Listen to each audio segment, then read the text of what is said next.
Welcome to the Republic Podcast, where history meets scrutiny and facts matter.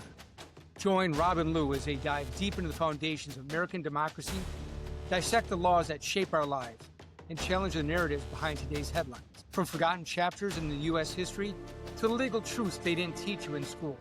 This is your front row seat to get informed, unapologetic conversation. We have an American republic, if we can keep it. Now, let's get started.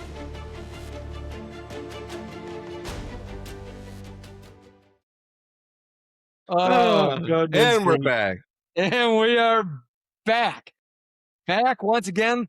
Thank you, ladies and gentlemen, and everyone else out there watching us in YouTube world for joining the Republic, If You Can Keep It podcast. If you can keep it. I'm Lou. I'm Rob. And thank you all for joining us on this wonderful journey of American history and Constitution. Absolutely. We thank you all for going into the comments over the past couple of months, especially recently. Something that's been great. Sharing, liking, using the algorithm to our advantage. It's been great. Thank you so much for the participation, the contributions. We really do not take any of this for granted. Right. We're absolutely humbled. So thank you. And it's because of you, because of your comments, because of the suggestions that you made, that we've added on another thing called the monthly docket, where we have at the end of every month, where we actually combine everything that we talk about here. Yes, there's a reason why we discuss this. We talk about the government. We talk about the different foundations of our government, the executive, the legislative, the judicial branches, and bring it forward and tie everything we've talked about into current events and how that really shapes what America is today. We talk about all of these things through the lens of the Constitution. We talk about through the lens of the law. We talk about all of these things that happen in the month prior. So we're going to record at the end of every month the monthly docket for all of the things that happen with regard, well, not all the things, but the most salient things and the most material things for the executive branch, the legislative, and the judicial. So that's going to be coming up yet again. And that was the idea from you guys. So thank you very much. Cheers. We also do our special editions, our special sessions, when there are things that come up out of the blue that just kind of take us by a storm. Like, is that legal? Oh my goodness. So we've had 3 or 4 of those. We're actually up to like 5 or 6 now. I think you're right. Yeah. Anyway, so we're busy, but all the stuff has started with, we wanted to get into the nitty gritty and share with you guys, spread the word about the American experiment. Where did it come from? Who made it happen? How did it happen? When did it happen? All of that stuff. So we've gone through. Go ahead, say it, do it. No. We've gone through the founding documents, the Declaration of Independence. We've gone through the Constitution. We've gone through the Bill of Rights. We've gone through a number of things, and now we've started with our top 10 founding fathers. And this who have we already gone through so far? Let's see. I'm glad you asked. We are on number 6. Number 6. Our first was the man, the myth, the legend, George Washington. The GOAT. Number 2 was John Adams. 3, Thomas Jefferson. Number 4, Alexander Hamilton. More than just 5, what's that? More than just the musical. More than the musical. And number 5 was good old Ben Franklin. The man on the scene. Ben Dover. Yeah. You're yelling at me now? All right. So we've gone through that. Now we are at number 6. And who is number 6? I'll give you guys a hint. I brought my tumbler with the Constitution on it. We the people. It is the man who pushed this forward, who brought it into the convention, who pushed it like no one else, James Madison. So, here's the James Madison. And why do you think, and a lot of people ask, okay, why James Madison? Well, before we go on that, there's a lot of things that Rob and I were having this discussion before we record. We have a lot of discussions. As you can see, this was full at one point, and now it's not so full. But we have a lot of different discussions. And the one thing that we were discussing is how each one of the founding fathers we've covered so far, and in fact, all the top 10 are significant in and of themselves. They have been accomplished military leaders, accomplished diplomats, accomplished statesmen, even just businessmen. On their own, they have achieved so much. But it's when you put them together and you combine them into this dream team of these founding fathers that you really now have, what we have now created, this great American experiment. And it really speaks to the United States as its own little microcosm. We don't, as it's been often said, united we stand, divided we fall. And it takes the team. It takes people to row the boat in the same direction. This isn't some monarchy. This isn't some experiment where there's only, one person or two or three people who are, doing from the top down. This country started as the grassroots rebellion. It started as the grassroots, let's get together and make a more perfect union. And they did. And we have some comments from people, thank you very much, about how it is that we came up with our top 10 as we did. Everyone's going to have their own top 10. And you're going to be surprised to see who's number 7, 8, 9, and 10. I am going to be too. Just a little foreshadowing. But there are so many people that did such huge things, such Herculean tasks put before them. Or they were the ones who just said, you know what, this needs to get done. I'm going to do it. Follow me. And that's sort of what Madison did here. Right. Madison is the guy. Now, he also was a Secretary of State under Thomas Jefferson in the early 1800s. He was the 4th president. He was the president when the War of 1812 went on, but that's all stuff. We're talking about the founding fathers at the colonial era when this country was founded. We'll get to the War of 1812. We'll get to all that stuff in the 1800s. Not to diminish what Mr. Madison did, but that's another chapter in another time. We'll circle. We're going to put a pin in it. We're going to circle back around.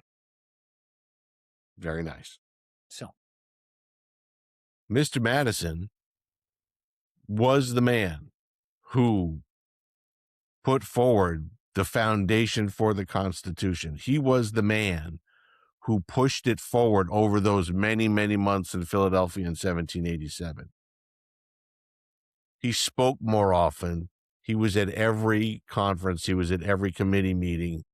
He's the one who pushed this more than anyone else. The 39 of those delegates signed off and sent it to the states. He wasn't done then. He got the delegates to sign off on it, but now the states needed to ratify it. And what did he do? He teamed up with Alexander Hamilton and John Jay to write the Federalist Papers to convince everyone this is what we need to do. This is why the Constitution is great. And as if that wasn't enough, and we're going to get into more detail about all this stuff, all of a sudden there's this thing called the Bill of Rights. Guess who penned a lot of that stuff and pushed that forward? Mr. Madison. So let's get into Mr. Madison. yes, let's get into them. So, let's take a look at the beginning of Mr. Madison's life. That really that he had a very, very normal life, that he was a very intellectual person, but it wasn't until that, as Rob said, that he really came into his own when he was brought into the convention and being a statesman for Virginia, and that's where he really started coming into his own. Right. His original, I suppose, spur to really become a moving force in the colonies for the fledgling country to be started when he had heard about Patrick Henry's "Give me liberty or give me death" speech. And he, in Orange, I believe Orange County in Virginia, he was like a local commissioner, wrote wrote to Patrick Henry and basically was saying, "We heard you. This is what can we do?" He then gets into the House of Burgesses, I believe, or the House of Delegates in Virginia. He helps write their constitution. And as Lou said, ultimately, he is chosen to go to the Constitutional Convention in Philadelphia in 1787. And at that time, we meaning the colonies, had been operating under the Articles of Confederation. And the Articles of Confederation, as you have heard in our podcast over time, was really much a failure of a document. It didn't allow for an executive. It didn't allow for any enforcement of any of the laws. It couldn't raise any taxes. It couldn't call up an army. It couldn't do a lot of things. It basically ceded a lot of things to each and all the colonies, and they all were fighting amongst themselves, not always, but so it just left like kumbaya of colonies that really didn't work. Right. So the chaos among the colonies was abated a little bit, but not so much. And James Madison, he actually penned an essay and had it published saying the vices of the political system, talking about how horrible things were under the Articles of Confederation. He goes to the Constitutional Convention, and he had already thought about, because he knows he was going to the Constitutional Convention, but he's thinking, well, we really need to scrap this Article of Confederation. We really need to think about how it is that we're going to restructure things.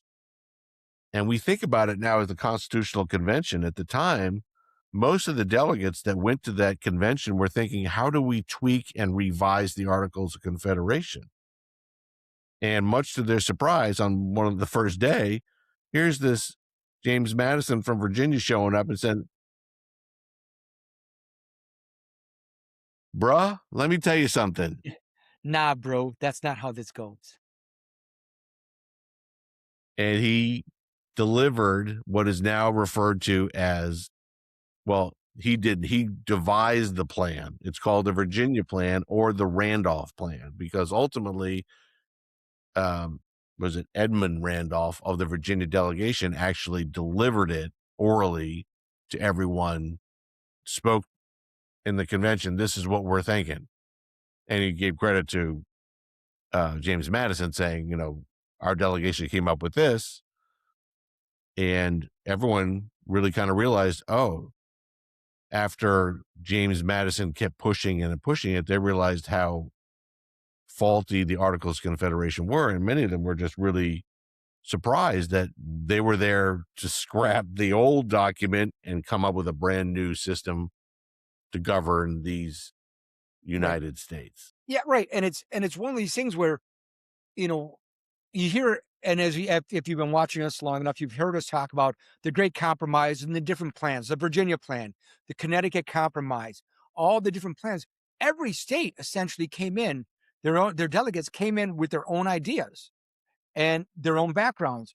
When you've heard us talk about Hamilton and about how he came in from New York, and that he was basically by himself. He got ostracized because of his plans, but he's the one that really put things in motion, along with everyone else that we've talked to, along with Madison, and came forward and said, and it was Madison that came forward and said, this is a plan that ends up now being the whole architect. He was the architect for the entire governmental arrangement that we now have.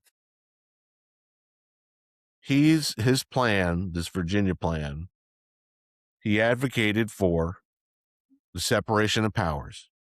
He advocated for checks and balances, the bicameralism, the federalism, and a government that would be limited in its scope. He wanted to limit government powers to protect individual liberties and Why rights. can't he be here today? Sorry. You know, there was a lot more in detail of this Virginia plan, but those, when you distill it, those were the foundational pieces that he came up with and was basically selling to everyone who came to that convention. And it is said that he took the leading part in the debates. He kept full and careful notes. He spoke before the convention more frequently than any other delegate. I think there were two others that may have been comparable,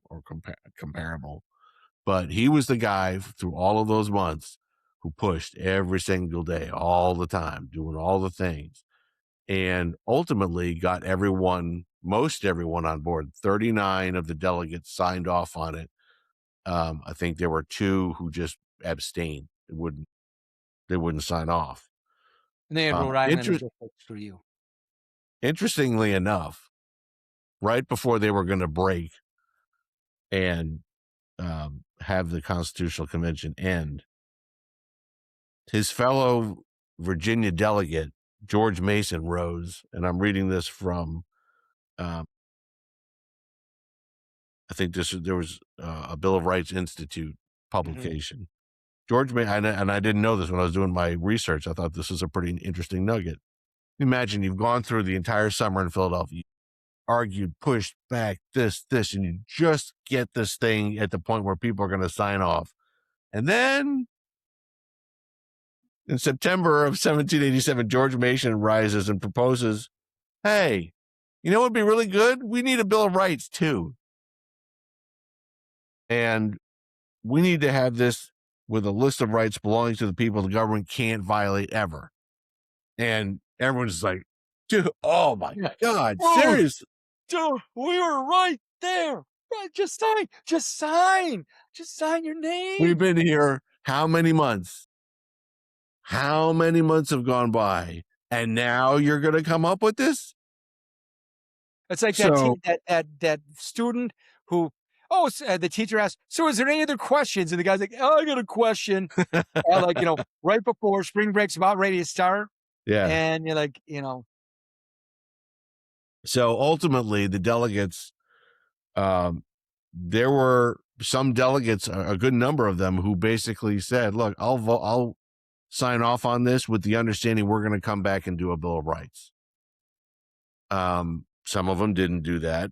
There was someone like Roger Sherman from Connecticut tried to reassure everyone that all of our state constitutions have these sorts of bills of rights, so there's nothing to worry about.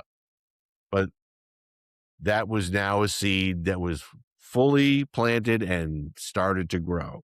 And the big thing about that is that Madison didn't want that. He was adamantly against it. He's like, no, we do not need to do this, because his concern was if we start enumerating, then we're going to leave some out. And right. And he's one that he wanted to make sure that what we had was broad enough that it could cover everybody under every circumstance. But now because again, it's a common thing in law. Once you enumerate, if it's not enumerated, right, it's not covered and it's not included. So that's what his biggest concern was. And with all due respect, I say this with peace and love to James. He's the one who came up with this plan. He's the one who fought the hardest. He's the one who pushed the hardest. This was his baby. And now someone's like, it's not perfect. We need something in addition to it. He's like, no, this is great. I came up, this is great. Yeah. We don't need anything else. Beautiful, except for that nose. That baby looks like Lyndon Johnson. If you know that reference, you're one of our peeps. Anyway, so he, as Lou said, wasn't in favor of a Bill of Rights. And remember that. He starts corresponding with a dear friend of his, Thomas Jefferson. And Thomas Jefferson, in no uncertain terms, writes to him and says, the Bill of Rights is what the people are entitled to against every government on earth. We need it. And that starts to change James Madison's mind. Well, In and addition to, he was called a Federalist because that's the term they had, the people who wanted the Constitution. The anti-Federalists were still pushing to say, no. This came out of the Constitutional Convention. We need to vote this. No, the states should not ratify this at all. James Madison realized that these anti-Federalists wanted to have a second Constitutional Convention to scrap this whole thing.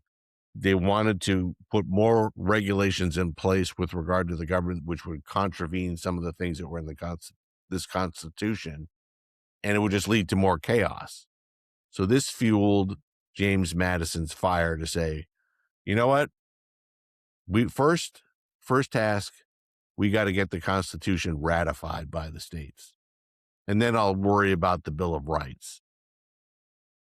So he joins up with two other lads. You might have heard of them, Alexander Hamilton and John Jay. Oh, yep. And what do? Federalist Papers. Bam. And that's where they, so all three of them wrote under a singular pseudonym of Publius, and put forward the Federalist Papers. For those of you who have joined us before, you know that we have the Federalist Papers as one of our regular links.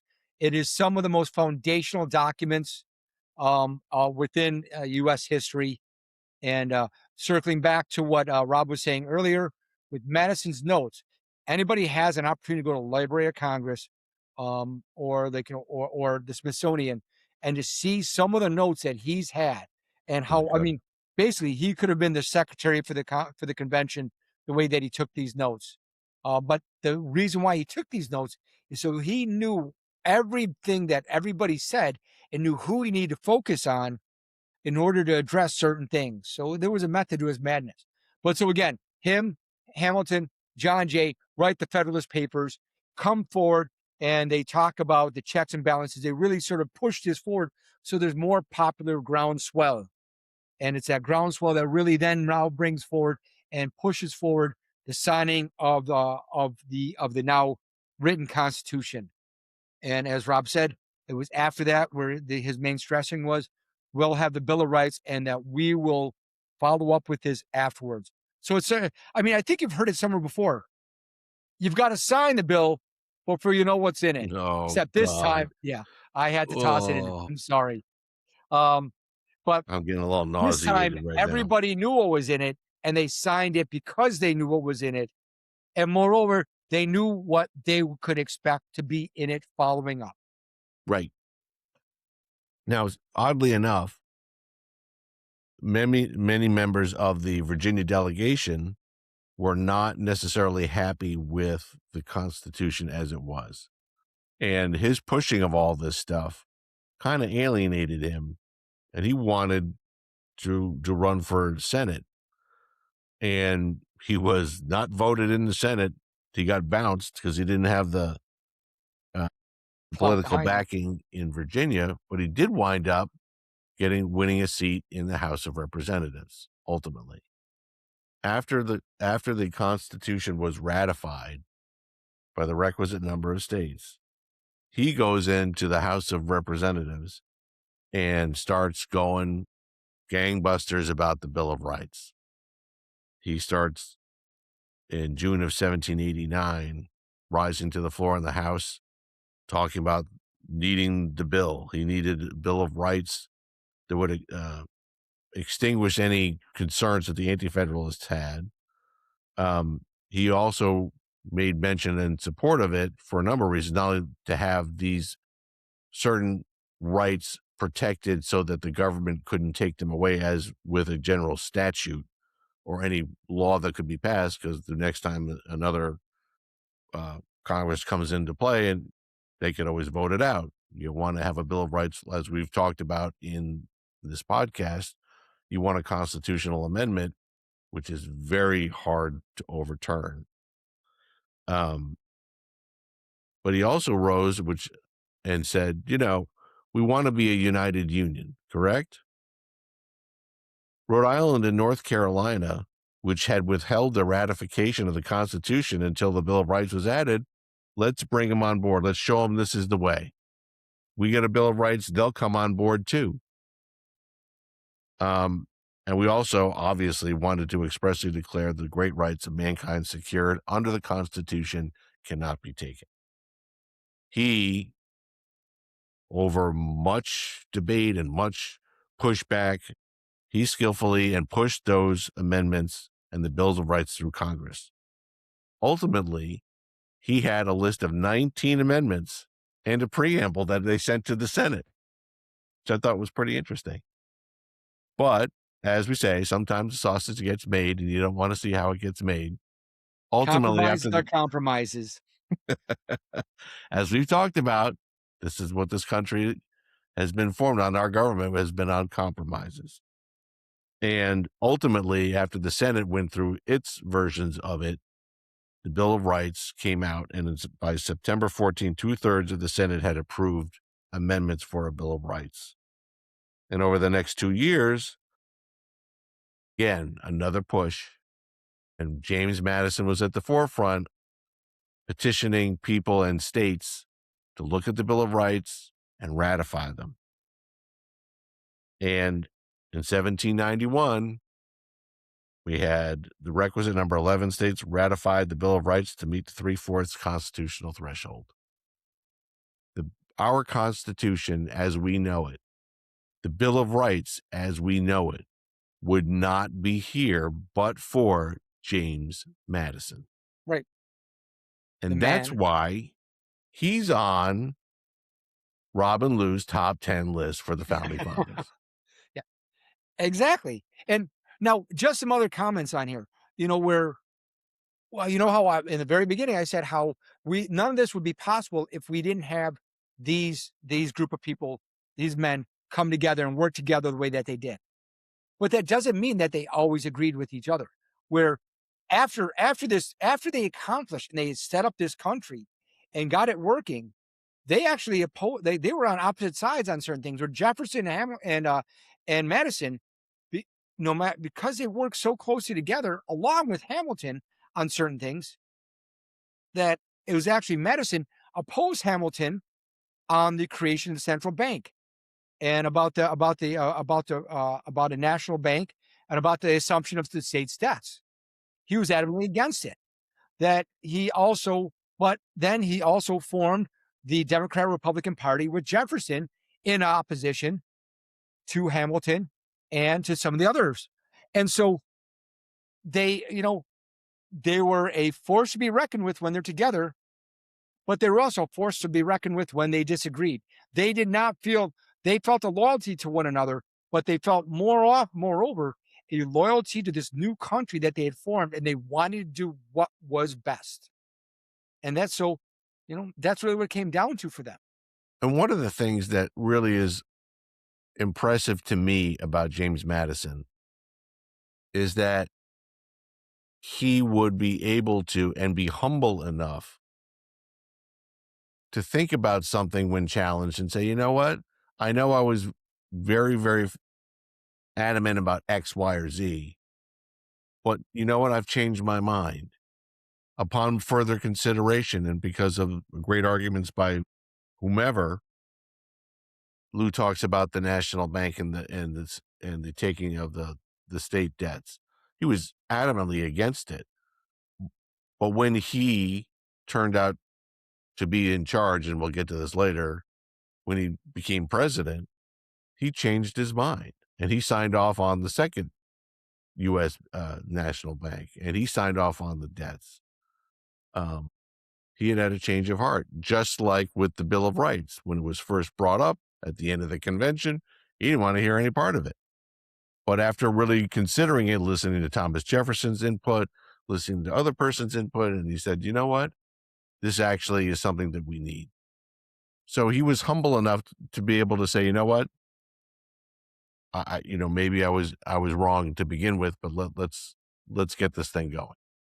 And that's what it's all about. I mean, that's where Compromise is what, as we've said time and time and time again, compromise is what made this country, what allowed us to be able to start this country, to form this country, to found this country and bring it forward.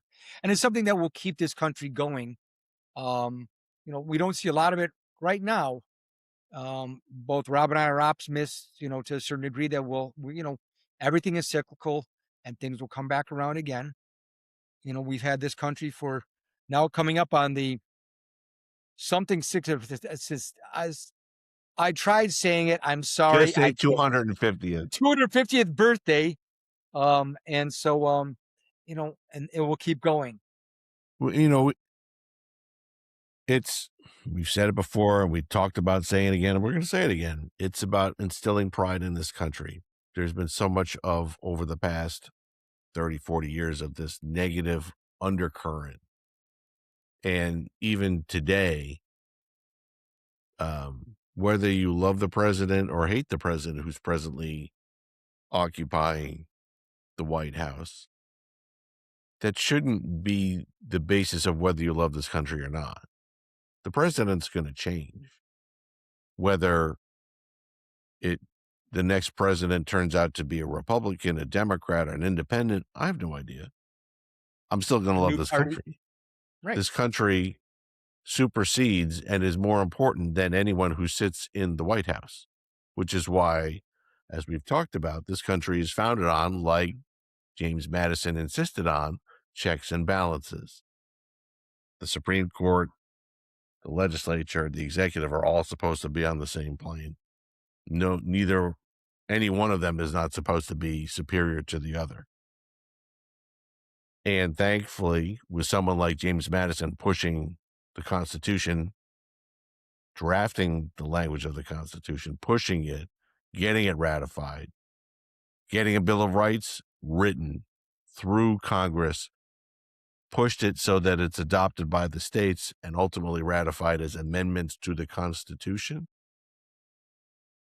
It's enormous. It's an enormous feat for one man to have done all of that stuff. He had people who were assisting and with the cause, no doubt, but he was a driving force like nothing else when it comes to the Constitution and the Bill of Rights. And again, as we've said, that's why he makes our top 10. Right. Number 6 on our list, but number 1 architect of the government. And I think we the people. Oh, I thought there was a different finger. I was about ready to yell at you. And Not with tonight. that, not tonight. Not tonight, Fat Gandalf. So, and with that, thank you all for joining us. Again, as we've said before, and we'll end with every session with this. Thank you for your support. Like, share, subscribe, enter the comments, check the posts. Sometimes if we can't add everything into the description on the podcast, we'll put it inside the notes. So please check the community notes, things like that, the posts, and that's where we'll have everything. We'll have some smart discussions there, some stupid discussions, but just check us out and join us in the conversation. For anyone who is living in the general Virginia area or is going to be traveling into the Virginia area, some great resources. We've already talked about Thomas Jefferson. He was a number 3 on our list. James Madison, number 6. He had his home. It's roughly about a half-hour drive, I think, 45-minute drive, if that, from Thomas Jefferson's Monticello. James Madison's estate is called Montpelier. I think it's Montpelier. I know that's Vermont, but I'm trying to think of it. But his estate in Orange County, really interesting if you go there. It's really to walk the grounds. They have great resources about James Madison. Of course, if you go to Monticello, do your research. All the things that are fascinating, you'll see, hear, read about at Monticello. There's stuff here in this country, treasure troves around the corner. I understand people who live in Denver and Seattle and Portland, Oregon, and all that stuff. It's like, well, it's not so easy for us to get there. I get it. Go online, Do your own research in addition to what you hear from us. And thank you for coming along for the ride. There's more coming. Right. And for anyone wondering, yes, his wife was Dolly Madison. And for those of you who watched Charlie Brown when you were younger, you'll know what I'm saying. So, and with that, I'm done. Mic drop. Thank you all very much. This is the Republic, If You Can Keep It podcast, signing off. If you can keep it, and you should. Cheers, everyone. Cheers, Rob. Shut up and sit down. Thanks for listening to the Republic, If You Can Keep It podcast. Join Rob and Lou in our next episode as we continue our riveting discussions on the most important topics affecting our great republic. Drop a line for topics you want to discuss, and don't forget to like, subscribe, and share. Until next time.